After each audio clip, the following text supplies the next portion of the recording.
Trump टॅरिफवरून Sanjay राऊतांनी मोदींवर निशाणा साधला। ट्रम्प टॅरिफ विरोधात संपूर्ण जग आता एकवटले। पंतप्रधान मोदी मात्र गप्प बसलेत। खासदार संजय राऊत यांनी मोदींवर हा हल्लाबोल केलेला आहे। मला काय कळतं, यांना फक्त चमचेगिरी आणि बूटचाटेगिरी कळतं।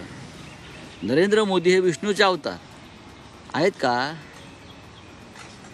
ट्रम्प तिथे भारताला धुतो आहे आणि विष्णूचे अवतार गप्पा आहेत। अख्खं जग उठलं आहे ट्रम्पच्या विरोधामध्ये, त्याच्या टेरिफच्या विरोधामध्ये, आणि फक्त एकच देश तोंडामध्ये एक बोळा घालून बसला आहे, तो म्हणजे आपला भारत देश।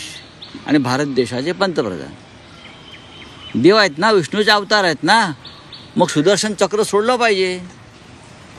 या देवानं ट्रम्पवर काही बोलतात हे लोक।